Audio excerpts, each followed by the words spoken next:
ಕೊರಟಗೆರೆ ಪಟ್ಟಣದ ಪದವಿ ಪೂರ್ವ ಕಾಲೇಜು ಮೈದಾನದಲ್ಲಿ ಭಾರತೀಯ ಜನತಾ ಪಾರ್ಟಿ ಕೊರಟಗೆರೆ ಮಂಡಲದಿಂದ ಬುಧವಾರ ಏರ್ಪಡಿಸಲಾಗಿದ್ದ ಜನಸಂಕಲ್ಪ ಯಾತ್ರೆಯ ಸಾರ್ಥಕ ಸೇವೆ ಯುವ ಸಬಲೀಕರಣ ವೇದಿಕೆಯ ಬೃಹತ್ ಸಮಾವೇಶವನ್ನು ಉದ್ಘಾಟಿಸಿ ಮಾತನಾಡಿದ ಮುಖ್ಯಮಂತ್ರಿ ಬಸವರಾಜ ಬೊಮ್ಮಾಯಿ, ಭಾರತ ದೇಶದಲ್ಲಿ 20 ರಾಜ್ಯದಲ್ಲಿ ಬಿಜೆಪಿ ನೇತೃತ್ವದ ರಾಜ್ಯ ಸರ್ಕಾರ ಅಧಿಕಾರದಲ್ಲಿದೆ.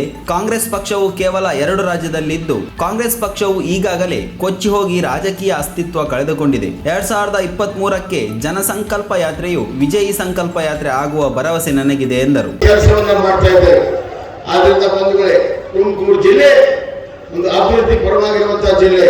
ಬರುವಂತಹ ಈ ದಿನಗಳಲ್ಲಿ ಬೆಂಗಳೂರು ನಂತರ ಮಹತ್ವ ಪಡೆಯುವಂತದ್ದು ಜಿಲ್ಲೆ. ಇಲ್ಲಿ ದೊಡ್ಡ ಉದ್ಯಮಗಳು ಬರ್ತಾ ಇದ್ದಾವೆ. 1,000 ಎಕರೆಯಲ್ಲಿ ಇಲ್ಲಿ ಟೌನ್ಶಿಪ್ ಅನ್ನು, ಇಂಡಸ್ಟ್ರಿಯಲ್ ಟೌನ್ಶಿಪ್ ಅನ್ನು ಮಾಡ್ತಾ ಇದ್ದೇವೆ. ಸ್ಪೆಷಲ್ ಇನ್ವೆಸ್ಟ್ಮೆಂಟ್ ಝೋನ್ ಮಾಡಿದ್ದೇವೆ. ಬರುವಂತಹ ದಿನಗಳಲ್ಲಿ ಬಹಳ ದೊಡ್ಡ ಪ್ರಮಾಣದ ಉದ್ಯಮಗಳಲ್ಲಿ ಬರ್ತವೆ. ಯುವಕರ ಕೈಗೆ ಕೆಲಸ ಸಿಗ್ತದೆ, ಅಭಿವೃದ್ಧಿ ಆಗ್ತದೆ. ಇಂತಹ ಒಂದು ಕನಸನ್ನ ಇಟ್ಕೊಂಡು ಭಾರತೀಯ ಜನತಾ ಪಕ್ಷ ಕೆಲಸವನ್ನು ಮಾಡ್ತಾ ಇದೆ. ಆ ಅಭಿವೃದ್ಧಿಯಲ್ಲಿ ಕೊರಟಗೆರೆಯ ಪಾಲಿರಬೇಕು ಅಂತಂದ್ರೆ ನಾವು ಮನೆ ಮನೆಗೆ ಹೋಗಿ ಎಲ್ಲರ ಮನಸ್ಸನ್ನ ಗೆದ್ದು ಭಾರತೀಯ ಜನತಾ ಪಕ್ಷವನ್ನ ಆಯ್ಕೆ ಮಾಡುವಂತ ಕೆಲಸವನ್ನು ತಾವು ಮಾಡಿ. ಕಾಂಗ್ರೆಸ್ ಸೋಲಿಸೋದನ್ನ ಚಿಂತೆ ಬಿಡಿ, ಕಾಂಗ್ರೆಸ್ ಸೋಲಿಸ್ತಾರೆ. ಈ ಸತಿ ಅವ್ರಿಗೂ ಗೊತ್ತಿದೆ, ಪರಮೇಶ್ವರ್ ಕೂಡ ಗೊತ್ತಾಗಿದೆ, ಖಂಡಿತ ಗೊತ್ತಾಗಿದೆ, ಅಂದ್ರೆ ಎರಡನೇ ಮಾತೇ ಇಲ್ಲ.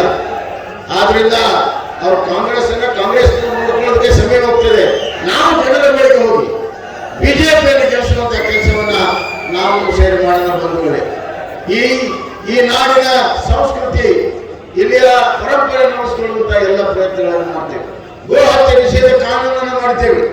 ಗೋ ನಮ್ಮ ಮಾತೆ, ಅದು ಉಳಿಸುವಂತ ಕೆಲಸವನ್ನು ಮಾಡ್ತೇವೆ. ಪುಣ್ಯಕೋಟಿ ಅಂತ ಯೋಜನೆಯನ್ನು ಮಾಡ್ತೇವೆ. ಪ್ರತಿಯೊಂದು ಗೋವನ್ನು ಸಾಕೋದಕ್ಕೆ 11,000 ರೂಪಾಯಿಗಳನ್ನು ಕೊಡ್ತಾ ಇದ್ದೇವೆ ಬಂಧುಗಳೇ. ಅದೇ ರೀತಿ ಇವತ್ತು ನಮ್ಮ ಮತಾಂತರ ಕಾಯ್ದೆ ಜ್ಞಾನೇಂದ್ರ ಹೇಳ್ತಾ ಇದ್ರು, ಆಸೆ ಆವೇಶ ತೋರಿಸಿ ಧರ್ಮವನ್ನು ಬದಲಾವಣೆ ಮಾಡುವಂತಹ ಹುನ್ನಾರ, ಅಂತಾರಾಷ್ಟ್ರೀಯ ಮಟ್ಟದ ಹುನ್ನಾರ ಈ ದೇಶದಲ್ಲಿ ನಡೀತಾ ಇದೆ. ಅದನ್ನು ತಪ್ಪಿಸಲು ಮತಾಂತರ ಕಾನೂನನ್ನು ಮಾಡಿದ್ರು. ಸಿದ್ದರಾಮಯ್ಯ ಅವರೇನು ಹೇಳಿದ್ರು, ಇದು ಸಂವಿಧಾನ ಬಾಹಿರ. ಅರಗ ಜ್ಞಾನೇಂದ್ರ ಮಾತಾಡಿ, 75 ವರ್ಷದಿಂದ ಕಾಂಗ್ರೆಸ್ ಪಕ್ಷವು ದಲಿತರನ್ನು ಭಿಕ್ಷುಕರನ್ನಾಗಿ ಮಾಡಿದೆ. ಚುನಾವಣೆ ವೇಳೆ ಕಾಂಗ್ರೆಸ್ ಪಕ್ಷ ನೀಡುವ 500 ರೂಪಾಯಿ ನಮಗೆ ಬೇಡ, ಕೇಂದ್ರದಿಂದ 2,000, ರಾಜ್ಯದಿಂದ 4,000 ಸೇರಿ ಪ್ರತಿ ವರ್ಷ 10,000 ರೈತರ ಖಾತೆಗಳಿಗೆ ಜಮೆಯಾಗುತ್ತಿದೆ. ಬಿಜೆಪಿಯೇ ಗೆಲ್ಲದಿರುವ ಕೊರಟಗೆರೆ ಕ್ಷೇತ್ರದಲ್ಲಿ ಜನಸಾಗರವೇ ತುಂಬಿದೆ. 2023ಕ್ಕೆ ಬಿಜೆಪಿ ಪಕ್ಷ ಅಭ್ಯರ್ಥಿ ಗೆಲ್ಲುವುದು ಖಚಿತವಾಗಿದೆ ಎಂದರು. ಇವತ್ತು ಯಾಕೆ ಬಿಜೆಪಿಯನ್ನು ಆಚರಿಸ್ತಾರೆ? ಕೊರಟಗೆರೆ ನಮ್ಮ ಸಂಘಟನೆ ಶಿಥಿಲವಾಗಿದ್ದಂತ ಒಂದು ತಾಲೂಕಿದೆ. ಯಾವಾಗಲೂ ಕೂಡ ಬಿಜೆಪಿ ಗೆದ್ದೇ ಇಲ್ಲ ಇಲ್ಲಿ. ಇವತ್ತು ಈ ದೃಶ್ಯವನ್ನು ನೋಡಿದಾಗ ಈ ಸಾರಿ ಬಿಜೆಪಿಯ ಎದುರು ಯಾವುದೇ ಅಭ್ಯರ್ಥಿ ಸಾಧ್ಯ ಇಲ್ಲ ಅಂತ ಹೇಳಿ ನಮಗೆ ಅನಿಸುತ್ತೆ. ನೀವೆಲ್ಲ ಸುಮ್ಮನೆ ಬರಲಿಲ್ಲ.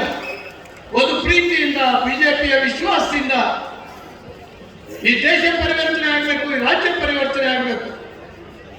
ಬಿಜೆಪಿಯ ಕೈಯಲ್ಲಿ ಅಧಿಕಾರ ಕೊಟ್ಟಾಗ ಈ ಪವಾಡ ಈ ದೇಶದಲ್ಲಿ ಆಗಿ ತೋರಿಸಿದೆ ಮತ್ತು ಆಗಬೇಕು ಅನ್ನುವಂಥ ಭಾವನೆಯಿಂದ ಬಂದಿದ್ದೀರಿ. ಇವತ್ತು ಇಡೀ ಜಿಲ್ಲೆಯಲ್ಲಿ ಪರಿವರ್ತನೆ ಆಗ್ತಾ ಇದೆ. ಅನೇಕ ಹೊಸಬರು ತುಮಕೂರು ಜಿಲ್ಲೆಯಲ್ಲಿ ಬಿಜೆಪಿಯನ್ನು ಸೇರ್ತಾ ಇದ್ದಾರೆ. ಕೊರಟಗೆರೆ ಕ್ಷೇತ್ರದ ಆಕಾಂಕ್ಷಿ ಅನಿಲ್ ಕುಮಾರ್ ಮಾತಾಡಿ, ಶಾಸಕರ ನಿರ್ಲಕ್ಷ್ಯದಿಂದ ಕೊರಟಗೆರೆ ಕ್ಷೇತ್ರದ ಅಭಿವೃದ್ಧಿಯು ಕುಂಠಿತವಾಗಿದ್ದು, 2023ಕ್ಕೆ ಬಿಜೆಪಿ ಪಕ್ಷವು ಕ್ಷೇತ್ರದಲ್ಲಿ ಜಯಬೇರಿ ಸಾಧಿಸಲಿದೆ. ಸಮಾವೇಶದ ಯಶಸ್ವಿಗೆ ಕಾರಣರಾದ ಮುಖಂಡರು ಮತ್ತು ಕಾರ್ಯಕರ್ತರಿಗೆ ತುಂಬು ಹೃದಯದ ಧನ್ಯವಾದಗಳನ್ನು ತಿಳಿಸುತ್ತೇನೆ ಎಂದರು. ವೇದಿಕೆಯಲ್ಲಿ ಶಿಕ್ಷಣ ಸಚಿವ ಬಿಸಿ ನಾಗೇಶ್, ಸಂಸದ ಬಸವರಾಜು, ಎಂಎಲ್ಸಿ ರಮೇಶ್ ಕುಮಾರ್, ಚಿದಾನಂದ ಗೌಡ, ಶಿರಾ ಶಾಸಕ ರಾಜೇಶ್ ಗೌಡ, ಮಾಜಿ ಎಂಎಲ್ಸಿ ಹುಲಿನಾಯಕರ್, ಮಾಜಿ ಸಂಸದ ಮುದ್ದ ಹನುಮಗೌಡ, ದಾವಣಗೆರೆ ಉಸ್ತುವಾರಿ ನವೀನ್, ರೈತ ಮೋರ್ಚಾ ಕಾರ್ಯದರ್ಶಿ ಶಿವಪ್ರಸಾದ್, ಕೊರಟಗೆರೆ ಬಿಜೆಪಿ ಪಕ್ಷದ ಆಕಾಂಕ್ಷಿಗಳಾದ BH Anil Kumar, Ganga Hanumaiah, YH Uchchaiah, doctor Lakshmikanth, Muniyappa ಸೇರಿದಂತೆ ಇತರರು ಇದ್ದರು. ವರದಿ ಮಂಜುನಾಥ್ ಎಂಎನ್, ಕೊರಟಗೆರೆ. ಕೊರಟಗೆರೆ ಕ್ಷೇತ್ರದಲ್ಲಿ ಕರ್ನಾಟಕ ರಾಜ್ಯ ಸರ್ಕಾರದ ಜನಸಂಕಲ್ಪ ಯಾತ್ರೆಯ ಸಮಾವೇಶದಲ್ಲಿ ಮಾನ್ಯ ಮುಖ್ಯಮಂತ್ರಿಗಳು ಮತ್ತು ಅವರ ಸಚಿವ ಸಂಪುಟದ ಸದಸ್ಯರುಗಳು ಬಂದು ಉತ್ತಮವಾಗಿರ್ತಕ್ಕಂಥ ಸಲಹೆಗಳನ್ನು ಕೊಟ್ಟಿದ್ದಾರೆ.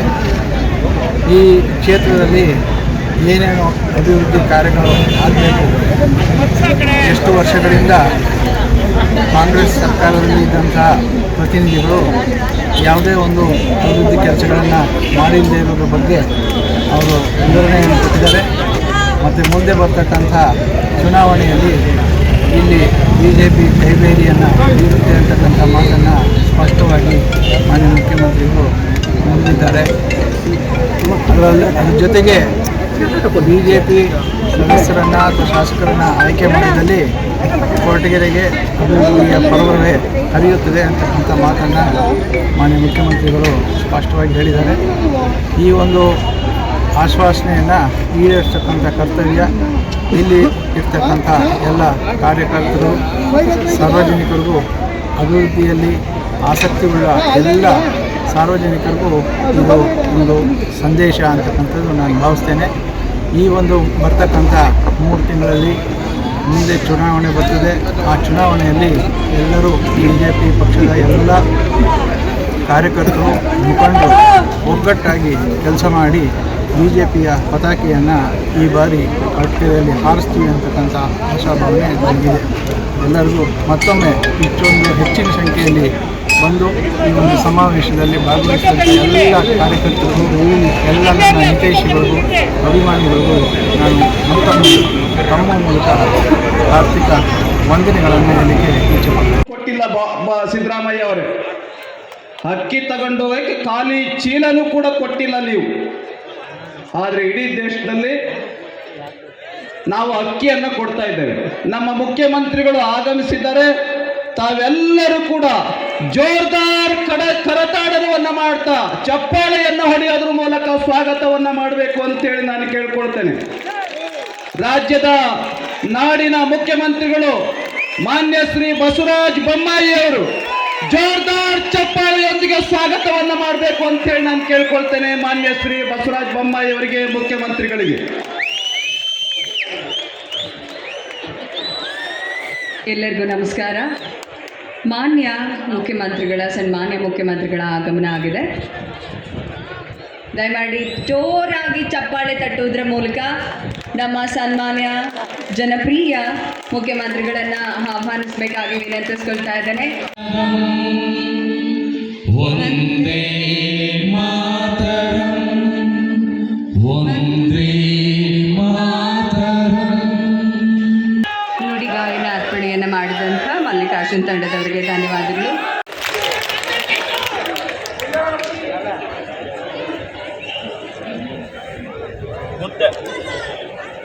ಮೂರ್ತಿ